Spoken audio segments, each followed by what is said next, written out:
নমস্কার বন্ধুরা, মীরার রান্নাঘরে আপনাদের সবাইকে স্বাগত।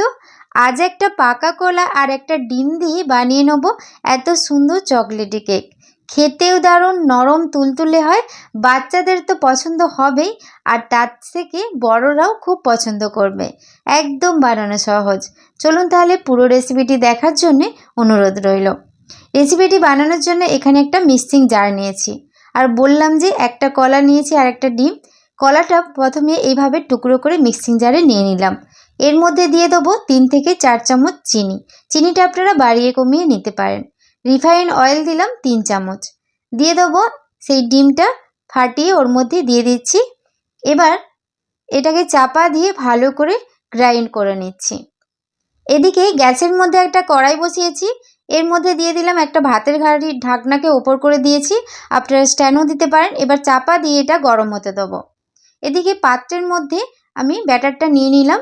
এবার এর ওপরে আমি একটা ছাঁকনি নিয়েছি, এর মধ্যে দিয়ে দেবো 1 বাটি ময়দা, 1.5 চামচ কোকো পাউডার। যেই হিসেবে আমি কেকটা বানাবো, মানে যতটা পরিমাণ সেই হিসেবে সব কিছু দিচ্ছি। তারপরে দিয়ে দিলাম বেকিং পাউডার 1/2 চামচ, বেকিং সোডা তার হাফ দিয়েছি, আর অল্প একটু লবণ দিয়েছি। স্বাদ বাড়ানোর জন্য 2 চামচ আমি গুঁড়ো দুধ দিলাম। দিয়ে সব কিছু উপকরণ ভালো করে চেলে নিলাম। দানাগুলো নেবো না, এটা ফেলে দেবো। তারপর সব কিছু উপকরণ মানে শুকনো উপকরণ ব্যাটারের সাথে ভালো করে আগে আমি মিশিয়ে নিচ্ছি। পুরো রেসিপিটি আপনারা দেখতে থাকুন। রেসিপিটা কিন্তু বানানো যেমন সহজ, বাচ্চারা মানে যখন তখন বায়না করলে বানিয়ে নিতে পারবেন। এবার ভালো করে মিশিয়ে নেওয়ার পর দেখুন ব্যাটারটা কিন্তু অনেকটাই ঘন। এর মধ্যে লিকুইড দুধ আমি অল্প পরিমাণ দিলাম, দিয়ে আবারও ভালো করে এটাকে মিশিয়ে নেব আর ভালো করে ফেটিয়ে নেব। আর লিকুইড দুধটা আমি জাল করে ঠান্ডা করে নিয়েছি, তারপর এর মধ্যে ব্যবহার করছি। ভালো করে ফেটিয়ে নেওয়ার পর দেখুন ঘনত্বটা দেখুন, এইভাবে ব্যাটারটা রাখতে হবে ঘনত্বটা। এখানে 3টে বাটি নিয়েছি আর পেপার দিয়ে একটু করে তেল লাগিয়ে নিয়েছি। 3টে বাটিতে সমান করে ব্যাটারটা আমি নিয়ে নিলাম। ভর্তি করা যাবে না, হাফ করে বাকি রাখতে হবে, যেহেতু কেকটা ফুলবে। এখানে ডেরি মিল্কের একটা ছোট প্যাকেট নিয়েছি, 1 টুকরো করে নিয়ে মাঝ বরাবর এইভাবে চকলেটগুলো এইভাবে আমি দিয়ে দিচ্ছি। এতে কিন্তু কেকটা খেতে ভালো লাগবে আর বাচ্চাদের তো খুবই পছন্দ হবে। 1 টুকরো করে দিয়ে দিলাম। এবার এর মধ্যে কিছুটা চেরি ফলের টুকরো নিয়েছি, ওর মধ্যে আমি ওপর দিয়ে সাজিয়ে নিচ্ছি। আপনারা যে কোনো ড্রাই ফ্রুট এর মধ্যে নিতে পারেন। আর কয়েক টুকরো আমি খেজুরের টুকরো নিয়েছি। সব বাটির মধ্যে নিয়ে নেওয়ার পর এবার কড়াইটা গরম হয়ে গেলে সাবধানে বাটিগুলো আমি বসিয়ে নেব। এই সময় গ্যাসের ফ্লেমটা একদমই মিডিয়াম করে দেবো। এটাকে আমি চাপা দিয়ে কেকটা আমি হতে দেবো। হয়ে যাওয়ার পর আপনাদের দিকে দেখাচ্ছি।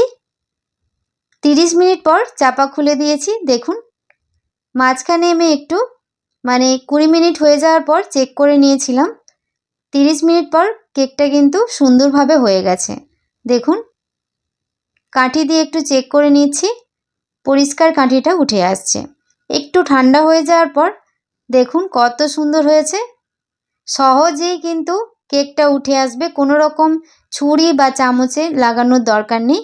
দেখুন কত সুন্দরভাবে উঠে গেল। এর নিচের পেপারটা আমি তুলে নিচ্ছি।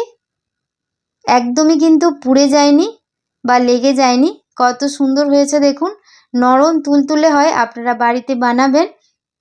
আর আমার চ্যানেলে আপনি যদি নতুন হয়ে থাকেন প্লিজ আমার চ্যানেলটি সাবস্ক্রাইব করবেন আর পাশে থাকা বেল আইকনটা পুশ করে দেবেন আমার নতুন ভিডিও পাওয়ার জন্যে। প্রত্যেকটা বাটির কেক দেখুন সুন্দরভাবে কিন্তু উঠে আসছে। একটা আমি ওখান থেকে কেটে দেখাচ্ছি কতটা নরম তুলতুলে হয়েছে। কাটছি, আপনারা দেখেই বুঝতে পারছেন। বাড়িতে আপনারা বানাবেন, খুব সহজে বানানো হয়ে যায়, খেতে কিন্তু দারুণ স্বাদের হয়। বাচ্চাদের স্কুল টিফিনে দিতে পারেন বা আপনারা টিফিনেও বাচ্চাদের দিকে বানিয়ে দিতে পারেন, খেতে দারুণ স্বাদের হয়। আর ফেসবুক পেজ থেকে যদি আপনারা দেখে থাকেন প্লিজ আমার ফেসবুক পেজটা ফলো করে পাশে থাকবেন। আজকের এই রেসিপিটি আপনাদের ভালো লেগে থাকলে প্লিজ একটি লাইক কমেন্ট শেয়ার করে দেবেন। চলুন তাহলে আজকের মতো রেসিপিটি এ পর্যন্তই। সবাই খুব ভালো থাকবেন, সুস্থ থাকবেন, সাবধানে থাকবেন। ধন্যবাদ।